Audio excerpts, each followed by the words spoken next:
Morning, Tony. Have you seen the baker's new car? Oh, yes. Won't catch me driving one of those. Far too quick round the corners. Know me, I'm happy on my boat down the river. Well, I, for one, think it's rather nice.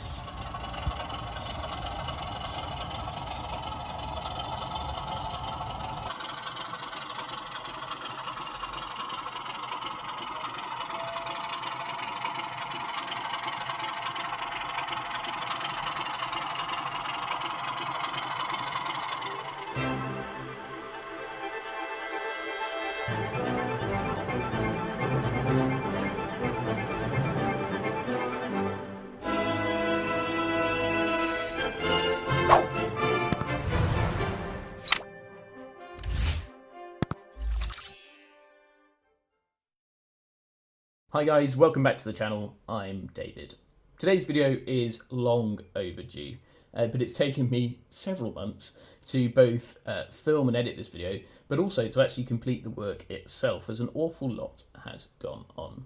This is Cherrybrook High Street. It's actually just a series of Bachmann branch line buildings, and then a few bits of scratch building, and some figures and vehicles and things, but it's all come together to look quite good. I'm quite proud of how it's come out, and I've had plenty of good feedback as I've been going through the process on Instagram. So I'm looking forward to sharing this with you, and I hope you all do enjoy. As I said, it's been filmed over several months. I started this, I think, on New Year's Day, when I got the Bachmann scenecraft buildings for Christmas, a lot of them from various family members, and then I started to assemble them back at my parents' house. I've then come to where I used to stay at work, and then I've come to my new house. There's a few bits that I think might be at my parents' house again. I'm all over the shop, and to that end there is some footage that's missing, or perhaps the narrative of the video doesn't flow quite as smoothly, but nonetheless I hope you really do enjoy taking a look at how I made this high street. Okay, so you join me at my workbench, and you can see what I've done is I've cut a piece of plywood to the template, as I showed you earlier, and I've also just cut a piece of foam to fit the exact same size. I've then come along and used small pieces of foam to raise this up a slight incline, and you can see if I grab a car, it doesn't look too unrealistic. There is a slight bowing of this bit of wood, but if I glue that down to the baseboard, that should be perfectly fine. What I've done then is I've started to put the pavement into place where it will go underneath these buildings, like so. But of course, if you see a row of shops or a high street or a row of houses on a hill, they don't just go up the hill like that. That wouldn't be very stable, and particularly if you had a really steep hill, all of the houses would be slanted like so. So what I need to do is just cut down into the pavement and glue these at the correct angle. So to do that, what I'm going to do is trace out a line around each shop and use a rotary tool just to cut a little outline and glue them into place. Okay, so you can see I've just cut away where those buildings are going to go using a Dremel style tool, and I've tried to be as accurate as possible. I'm going to have to fill some of the back of this with some modelling clay, and also you can see I need to sand off some super glue that's gone awry here, but other than that it's not looking too bad.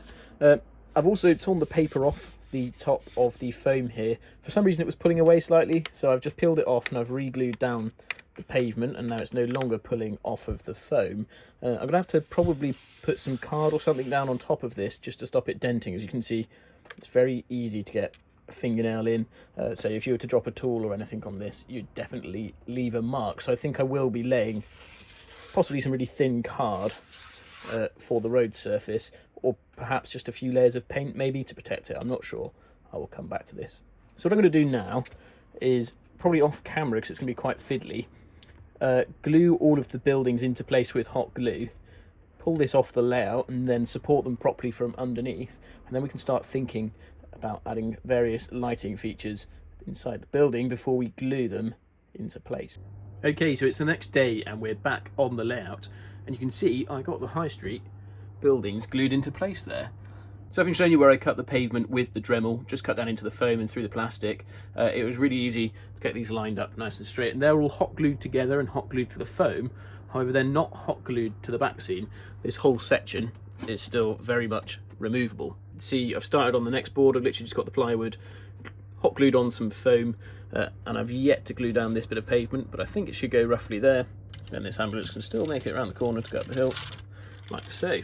Coming up the hill then, we've got that lone house at the back. I'm not sure what I'm going to do in front of the house, but I have narrowed it down a little bit. My intention is really to probably hide a lot of it behind trees. It does encroach quite close to the rear of the platform, but I think with some clever scenic work, I can make that look like the house is slightly further back in some woodlands in the hills sort of thing, and not actually just about 10 centimetres away from the platform.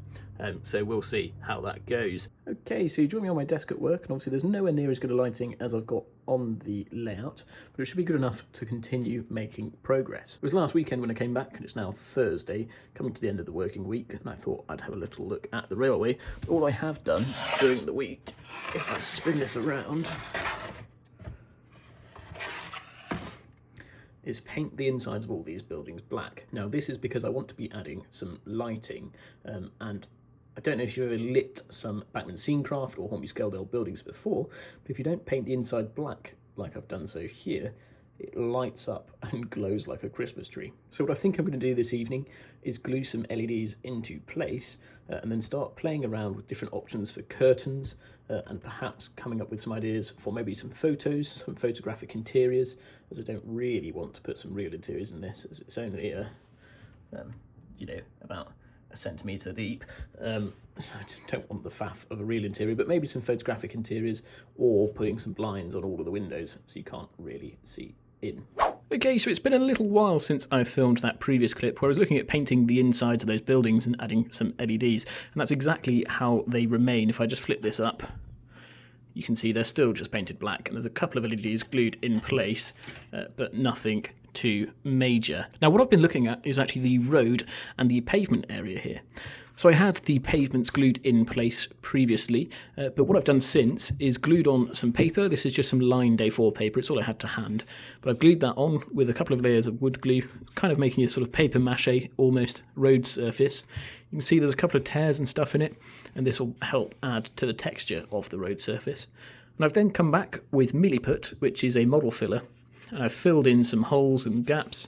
I've also filled in where the pavements join the individual buildings. So you can see I've created steps here for each of the front doors, and where there was quite a drop down to each door, they're now level. It does mean that this door is a little shorter than it should be, but you won't really notice by the time it's blended in with a full scene.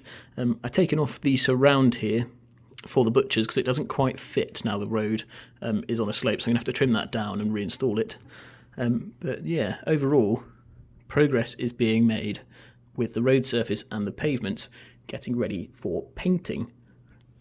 Now before I start painting those, I thought what I'd also do is take a look at the front edge here. So what I've got is some Will's plasticard in stone blocks. And I've just been cutting it so it fits in position here. Now my idea is to create a stone retaining wall. Then on top of it, I think I'm going to add some railings of some description along here, but I'm not too sure. But for now, what I'm going to do is glue these into place, and we can start trying to build up some sort of buttresses, maybe some top walls, and then we can see if we need to add some railings. The section down here, below the house, this will all be a hill that comes out this way and blends it in behind the station. So yeah, the only section I need to wall is just along here. Okay, so I've just glued this section of retaining wall in place. So you've got the lower section just glued to the front, and then this raised section is a thin strip, double-sided, stones on either side. So you've got the horizontal rows of stones, and then here we've got these diagonal rows coming down the top. You see a lovely thumbprint there where I super glued my thumb to the wall. I shall have to cover that up somehow. And I've just put a poll on my Instagram as to what type of piers I should put. We need some sort of reinforcing piers on this retaining wall, and also whether I should have a fence along the top of the wall or not. So as I said at the start of this video, it's been filmed over the past several months, starting way back in January. Now what this means is I've had plenty of time to lose footage or forget what I filmed, think I filmed something, and therefore I don't actually have footage of it Now, I'm not really sure what's happened here, but I did in fact get on and paint the road surface in a dark grey colour and the pavements in a sandy beige. I then came along and did various bits of weathering, and I also started painting the next section of road and trying to blend it in with a bit of filler. I then came along and weathered the buildings. As you can see here, I've now moved into my house in these photos, and I've done some more weathering on the high street itself. The final piece there that I've done on the hotel is to cover a little gap between the accountants and the hotel. I came along with some polyfibre, just ripped off an old Wooden Scenics tree, and several different shades of Wooden Scenics fine turf, sprinkled over the top of the polyfibre, and it makes what is quite a good looking sort of ivy or some sort of foliage growing up the side of the hotel there. Okay, so I started repainting the road last night, just using a light grey colour mixed up with a mix of black and white, and a beige colour for the pavements, made mostly of German beige World War II from Vallejo.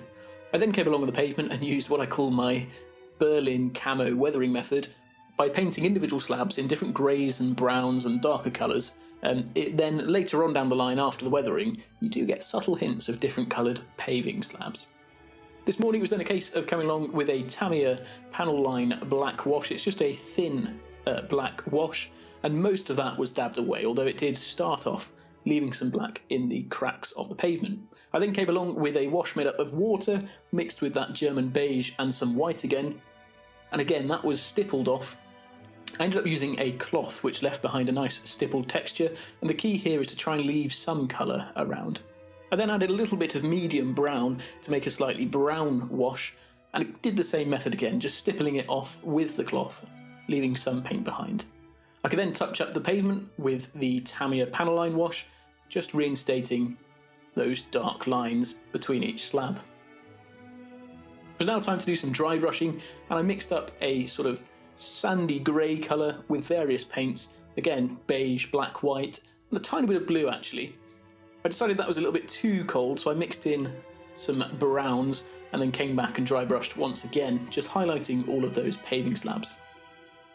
It's now time to put on another wash. This was a brown wash made with Vallejo medium brown and some water, and then a slightly darker wash. Here it's Vallejo medium brown and Vallejo black.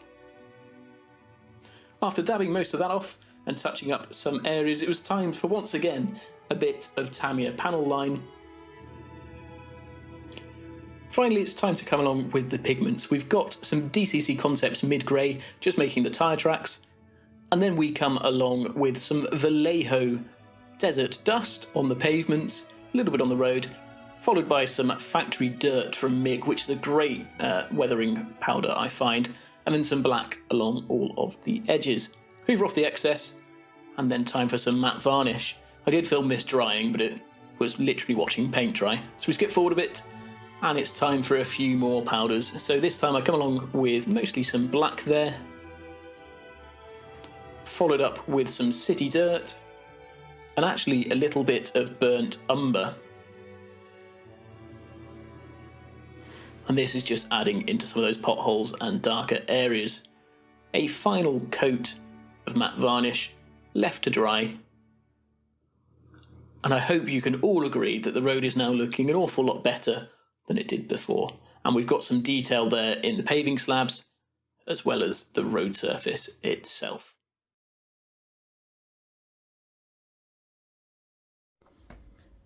Okay, it's getting to the point where I have no idea what I have and haven't filmed for this video. I've been working on this high street since, I think, Christmas time, and we're now in June, so it's been dragging on an awful lot. And there's been several reasons for that.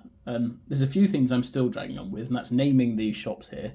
Again, I can't remember if I've filmed this, but I've changed the name of the pub from the Railway Tavern to the Bilge and Barrel, which I think is just a nice sort of seafaring nautical theme for down by the river. Struggling to name the rest of them. I've come up with a few names. I want to change this accountants into something else, but I'm not too sure what. It might remain an accountant's building, it might become a lawyer's office, it could be anything. Again, the hotel I might be closing down. The butchers I want a sort of funny name for, and the same for the grocery store there. I finally got around to doing some very convoluted 3D CAD. So we've got these fence pieces here designed to fit exactly into the wall there. This one curves at several angles, and it also slopes up, and they all slope up, so the spears of the fence should, I say should, be vertical. It's certainly an awful lot better. This piece of fence, for example, here is just straight, and if I put it on here, you can see the fence is sticking up at an angle that way, and it doesn't look quite so good. Whereas this piece of fence is one of the slanted ones, and now those spears are straight up. So anyway, it's taken me months to work on this. What I'm going to do now is just start painting the wall. I've been putting it off for so long. I'm going to take everything off that's removable, so these vehicles aren't in yet. That figure shouldn't be there. These plants. Right, taking those off. I'm going to super glue the fences into place. I'm going to start painting this wall. I don't know if I'm going to film it because I've painted loads of these walls in previous videos. Case in point, the mill. But yeah, I'm just going to paint this wall and get back to you. Okay, so I have done an awful lot of painting there. I started off kind of using Chris Nevard's method of painting it black and then dry brushing over the top. I've then come back and used my own method, which basically involves what I call the urban camo method. So spotting different colours across different stones and then coming back, dry brushing over the top, and then adding a lot of black wash, and that ties it all together. In fact, there is some black wash that's still wet in some places. I've then come back with several different layers of weathering powders and washes. I hope you can see there's some rust streaks down the walls in different places. I don't know if it's coming out too well on camera, but in person, I'm very, very happy with this. Now, this isn't in its final resting place on the layout. It actually needs to go about 6 inches to the right, but just for the full effect, so you can see the whole wall without it being behind anything, I think I'm now going to attempt to peel off the bin bag, and we'll see what the road looks like for the very first time. Okay, so I'm very happy indeed with how that's come out. It's possibly slightly dark, although that might be something to do with the lighting. But no, overall, I'm so happy with this, so pleased. Okay, so I've got a whole load of detail parts to add to the high street now, including a few various things. I've got some 3D printed benches that I bought the file for online, some bins that I designed based on a photograph of a high street in the 60s, some Hornby Scaledale signage, a Model U figure for the war memorial that I've painted up and weathered to look like brass, a couple of Model U figures. I do have some more figures to paint up, but I've just not done them yet. Down at the bottom here, we've got a Model U postbox. We've got some bollards. Again, I bought the file for these online, downloaded it. And I've got a Bunter's Yard British telecoms cabinet. And there's a few other various things I'm going to add, and they're just going to bring some life to the high street.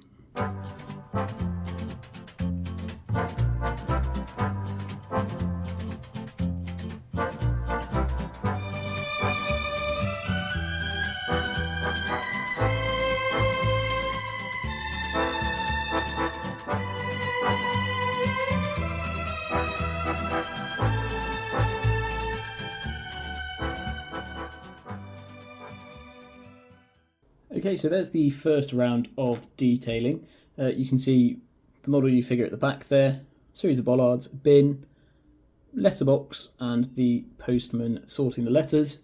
And then around here we've got bollards, a bin, and a couple of benches right down at the front. And not forgetting the statue itself.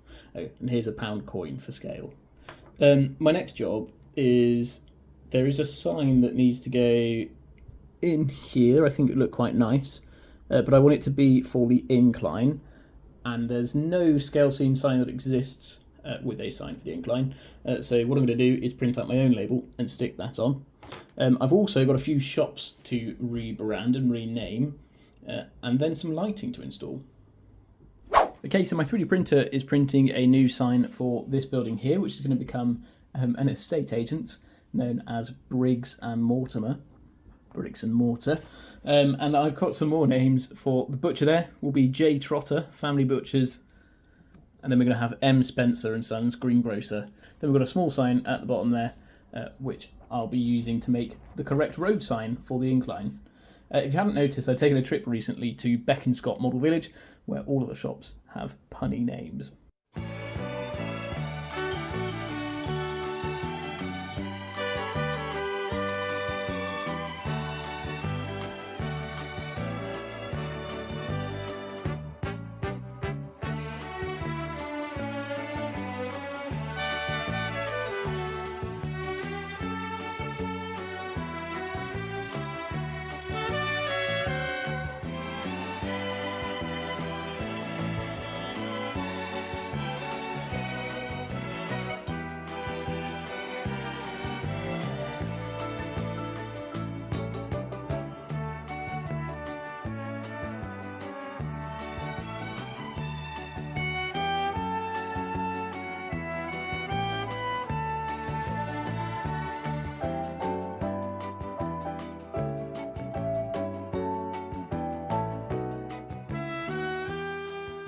Okay, the 3D printer is still going with this sign, or more to the point, I forgot to actually press go on the 3D printer, so I need to go downstairs and do that.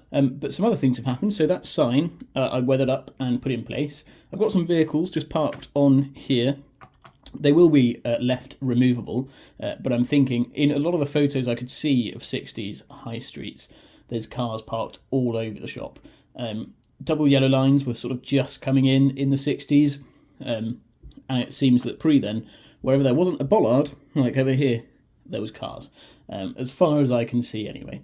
Something else I've been doing is adding some greenery and foliage over here. So I've got some MBR shrubbery with the white flowers. I've got MBR trees actually come with flowers around the bottom, or static grass. So I've got some static grass with yellow flowers just down the bottom there. And then I've got some woodland scenics, fine leaf foliage I think it is, just in place.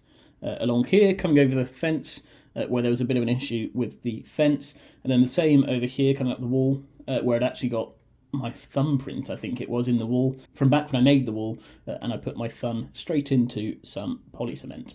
Now, before I move on to lighting, which will be in the way towards the front of this section, I want to get everything at the back done. So you can see I've glued in the Bunter's Yard telephone box there, whatever one you call it, cabinet, with the little shim that I 3D printed that keeps it on the level. And I'm thinking to fill this gap in here, I've got a few ideas, and I'm going to see what I can make work.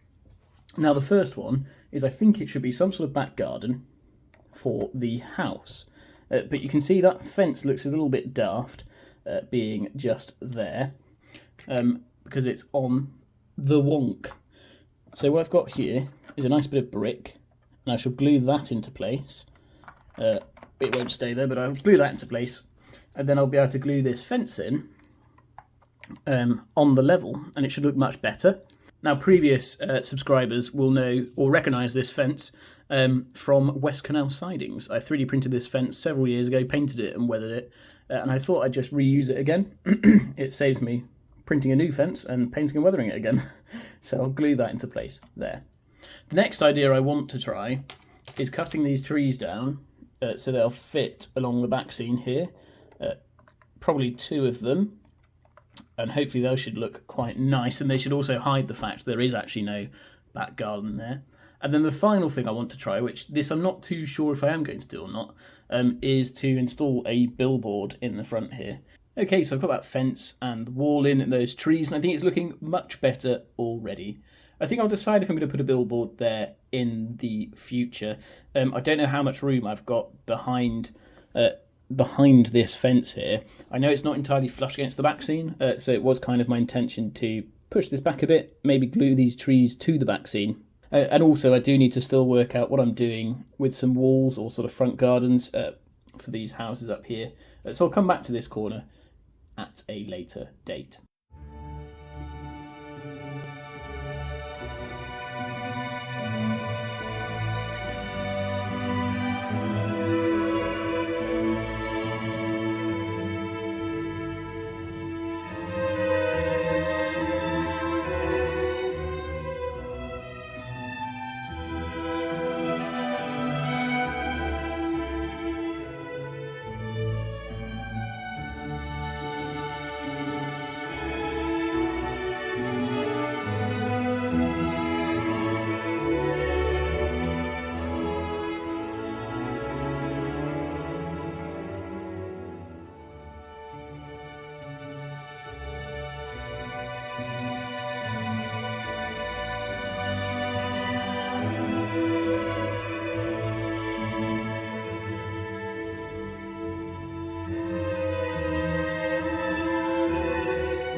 Okay, so it's a little while later. So I've gone for slightly newer looking streetlights, but with a lovely orange LED in them. These are from Railings, I'm pretty sure that's what they're called, and I've been eyeing them up for a while. They have several premium ranges of lights, absolutely no affiliation, I've just bought these, and I think they look rather good. They're probably definitely leaning towards the late 60s, but as this layout is set 1965 to 1971, I thought I could get away with them. They're not wired in as of yet, because before I could do any wiring, I need to get this whole high street installed properly and glued into place. Now, before I can glue this into place, I need to paint a back scene, and I think you'll be able to notice some Backscene has appeared over there, and I'll take you a little closer in a second. You can see I've painted a nice little street scene in there and some trees behind there. The other major place that needed Backscene before I could glue the high street into place is if I come round to the left, you can see we've got a lovely continuation of the road there with that cottage on the left hand side and then a bit of a house on the right hand side. Now I might come back and touch this up, but the key was to get the bulk of the scene painted on so I could get the high street glued and screwed into place. In fact, I might not glue, I might just screw so I can remove it in future. But yeah, I wanted to get the back scene painted. That means I can screw the high street into place and then I can get the wires through the baseboard when I know I'm not going to be pulling them up again. There's that other section with the road continuing into the distance. If I zoom in on it there, you can see it's really quite small, fine painting, but I'm quite proud of it actually. I always say I'm not an artist, but I am getting slightly better at my acrylic painting, I think. Just giving it a go, and yeah, I'm quite happy with this one. Actually, I do prefer this road going into the distance compared to the other one. And then I've also done some painting over by the water mill. Okay, so down here I've got some trees and some semblance of the water going off into the distance. I'll colour match that once I know what colour the water's going to be down here. And then if we look further to the left, I've added basically a forest of trees in the back scene as well. Okay then, you join me a few weeks later, I think, since I filmed anything for the High Street video, and it's well and truly glued in place and bedded in, and I really am happy with it and how it's come out. You can see I've got those lights wired up, and they work really, really well. If I turn off the main lighting, you can see we get this lovely effect. I need to dim it down very slightly. It comes out an awful lot brighter on camera than it is in real life, but I'm really happy with how these street lamps have come out. We've got some lights in the pub. Again, they're not that bright. One light upstairs in the accountants, and some lights above the greengrocers there at the end. I've been coming along and adding little bits of detail here and there, so I've obviously got all of the Model U figures and things that I'm pretty sure I've shown you going into position before. I've also been adding some vehicles. So you can see this lovely Royal Mail van that I actually purchased at the Chatham show. Got a little Royal Navy van there, a small car, I think that's an Austin, don't correct me if I'm wrong, I can't remember. And then I've been adding some people as well. So that's a prizer figure and a prizer dog there on the end. Just easier to put together, obviously, than the Model U figures. Well, there is no putting together, just glue it to the layout. And I found that in one of my spares boxes.